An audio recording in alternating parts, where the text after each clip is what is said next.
Assalamualaikum warahmatullahi wabarakatuh. Perkenalkan, nama saya Yusuf Febrianti, mengajar di SMA Negeri 1 Masjid Raya, Kabupaten Aceh Besar, Provinsi Aceh. Ini adalah video pembelajaran tentang konservasi flora dan fauna, di mana pembelajaran ini berada di kelas 11 semester 1. Nah, di video ini berisi tentang bagaimana kerusakan flora dan fauna dan bagaimana mengupayakan konservasi flora dan fauna yang ada di Indonesia. Selamat menyaksikan, semoga bermanfaat dan bisa mengambil kesimpulan dari materi yang ada di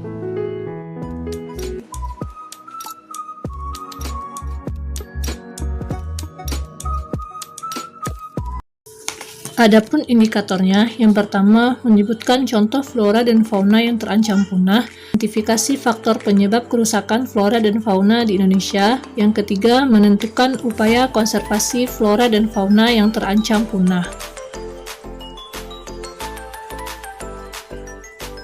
Sedangkan tujuan pembelajarannya, 1. Setelah melihat tayangan gambar dan video tentang flora dan fauna, peserta didik dapat menyebutkan contoh flora dan fauna yang terancam punah di Indonesia dengan benar. Yang kedua, setelah membaca teks PowerPoint, peserta didik dapat mengidentifikasi faktor penyebab kerusakan flora dan fauna di Indonesia dengan benar. Ketiga, setelah melakukan kegiatan diskusi kelompok, peserta didik dapat menentukan upaya konservasi flora dan fauna di Indonesia dengan benar.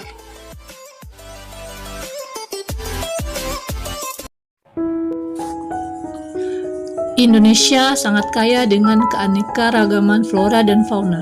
Keanekaragaman hayati Indonesia termasuk 3 besar dunia bersama dengan Brazil di Amerika Selatan dan Zaire di Afrika.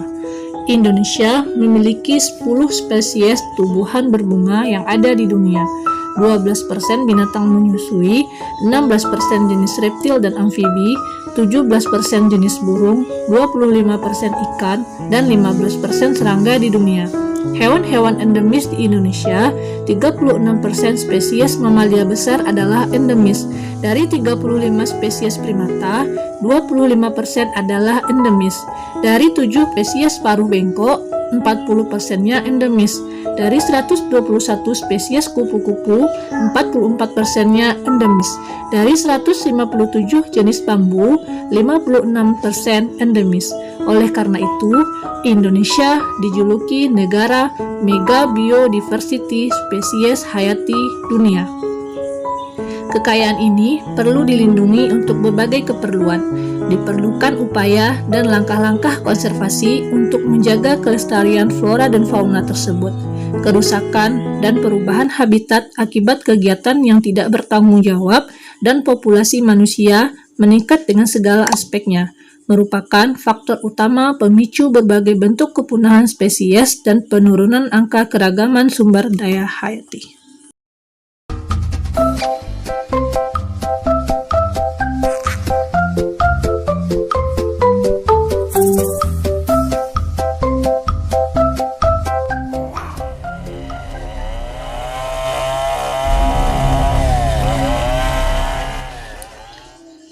Faktor penyebab kerusakan flora dan fauna adalah 1. Adanya aktivitas manusia dengan mengambil hasil hutan secara besar-besaran bisa membuat flora dan fauna mengalami kerusakan bahkan kemusnahan.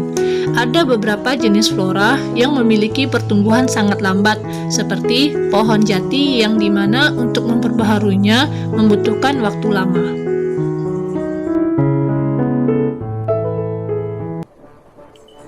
Yang kedua, yaitu pencemaran. Kerusakan flora dan fauna bisa terjadi karena peranan dari pencemaran lingkungan, seperti adanya zat-zat polutan. Zat-zat polutan ini banyak yang telah menyebabkan flora dan fauna, baik yang di perairan atau di darat, ikut mati.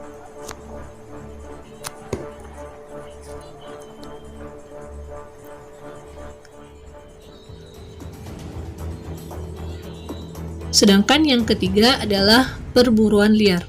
Beberapa jenis fauna memiliki daya tarik dengan nilai yang ekonomis yang tinggi, sehingga menyebabkan fauna tersebut diburu oleh manusia, seperti Badak, gajah, cendrawasih, harimau merupakan beberapa hewan yang menjadi perburuan manusia karena dinilai memiliki nilai ekonomis tinggi sehingga bisa diperjualbelikan.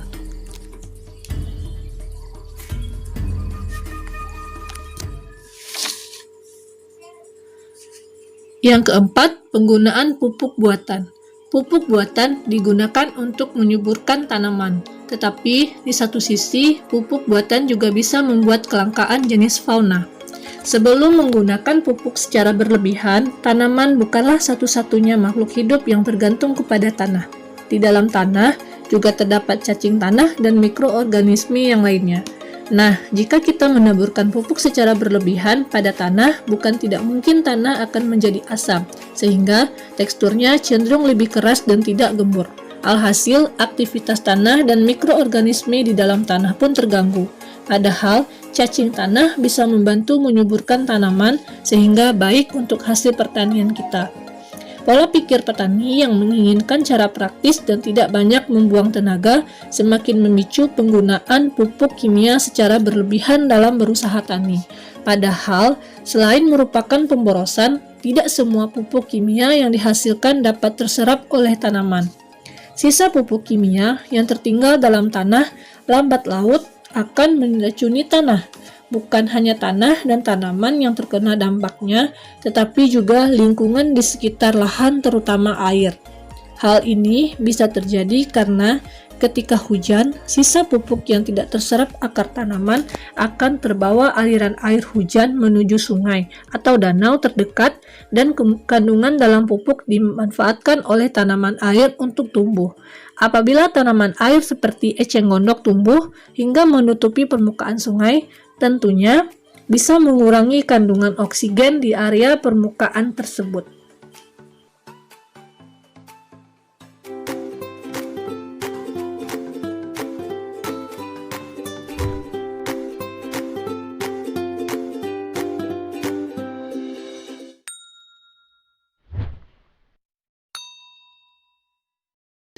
Upaya konservasi flora dan fauna adalah sebuah kawasan meliputi kriteria kawasan yang memiliki ciri khas tertentu, misalnya memiliki spesies langka atau endemik.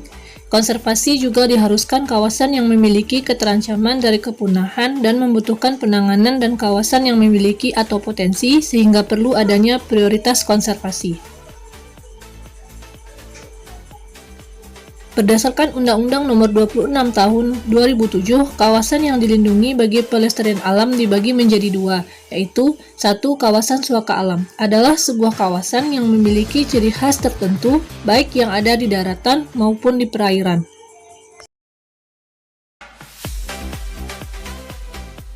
Bentuk dari kawasan suaka alam terdiri dari yang pertama, cagar alam, adalah sebuah kawasan suaka alam yang memiliki kekhasan berupa tumbuhan, satwa, dan ekosistem.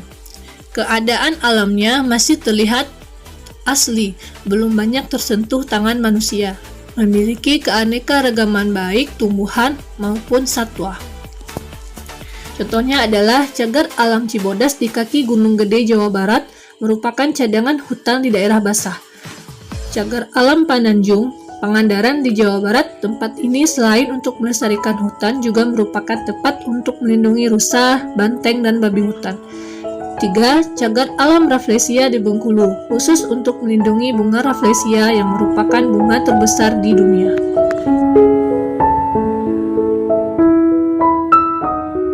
Yang kedua adalah Suaka Marga Satwa, adalah kawasan yang ditetapkan untuk melindungi satwa tertentu dan habitatnya. Kawasan ini merupakan tempat berkembang biaknya jenis satwa atau tempat tinggal dari salah satu jenis satwa migran. Contoh 1. Suaka Marga Satwa Gunung Leuser di Aceh, merupakan suaka marga satwa terbesar di Indonesia. Hewan-hewan yang mendapat perlindungan di tempat ini antara lain gajah, badak Sumatera, orangutan, tapir, harimau, kambing hutan, rusa, dan burung. Yang kedua, Suaka Marga Satwa Baluran di Jawa Timur adalah tempat untuk melindungi banteng, macan tutul, kancil, kucing bakau, dan anjing hutan.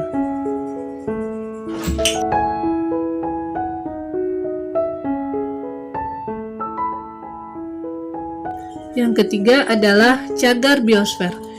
Kawasan yang dilestarikan untuk melindungi flora dan fauna termasuk hasil budaya manusia yang ada di dalamnya, termasuk suku-suku terasing. Suku terasing ini harus dijaga kelestariannya karena penduduk ini menginginkan hidup yang serasi, harmonis, dan seimbang dengan alam. Salah satu contoh cagar biosfer antara lain cagar biosfer Pulau Siberut di Sumatera Barat, cagar biosfer Tanjung Puting di Kalimantan Tengah, dan cagar biosfer Cibodas di Jawa Barat.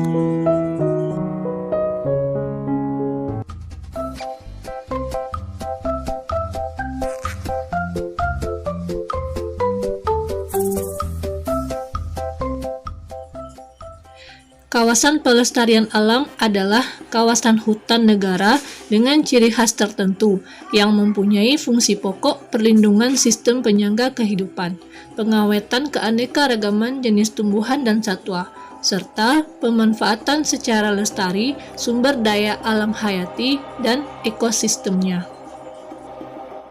Bentuk pelestarian alam terdiri dari 1. Taman nasional adalah wilayah pelestarian alam yang memiliki ekosistem asli, dikelola dengan sistem zonasi, dan dimanfaatkan untuk tujuan penelitian, ilmu pengetahuan, pendidikan, menunjang budidaya, pariwisata, dan rekreasi. Contohnya adalah Taman Nasional Komodo di Nusa Tenggara Timur dan Taman Nasional Lawrence di Papua. Yang kedua adalah Taman Hutan Raya. Adalah pelestarian alam untuk koleksi tumbuhan atau satwa yang alami atau bukan asli yang dimanfaatkan bagi kepentingan umum sebagai tujuan penelitian, ilmu pengetahuan, dan pendidikan. Di samping juga sebagai fasilitas yang menunjang budidaya, budaya, pariwisata, dan rekreasi. Contohnya adalah Taman Hutan Raya Insinyur Haji Juanda di Bandung dan Taman Hutan Raya Pucuk Merah Intan di Aceh.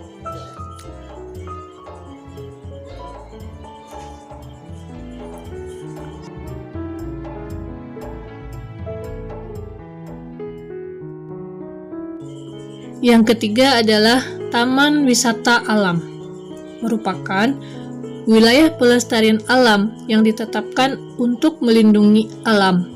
Adapun manfaat dan fungsinya adalah sebagai tempat pariwisata dan rekreasi, sebagai pelindung sistem penyangga kehidupan bagi daerah sekitarnya, serta sebagai lokasi pendidikan dan pengembangan ilmu pengetahuan. Contoh, Taman Wisata Alam Punti Kayu di Palembang dan Taman Wisata Hutan Mangrove di Jakarta.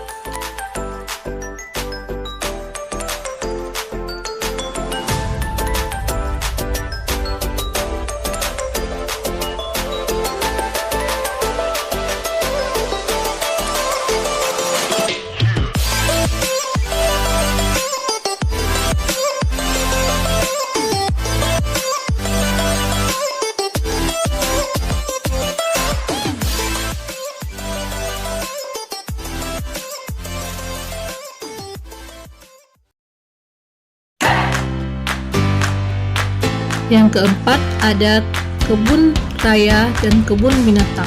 Adalah kawasan untuk koleksi hidup yang berfungsi untuk melestarikan jenis flora dan fauna dalam keadaan hidup dan menangkarkan satwa yang hampir punah. Indonesia memiliki berbagai flora dan fauna yang harus dilindungi. Contohnya adalah Kebun Raya Bogor dan Kebun Raya Purwodadi di Jawa Timur.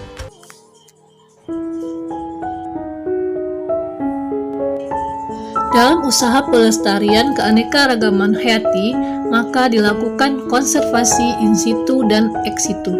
In situ adalah usaha pelestarian alam yang dilakukan dalam habitat aslinya. Cara konservasi in situ adalah dengan mendirikan cagar alam, taman nasional, dan suaka marga satwa.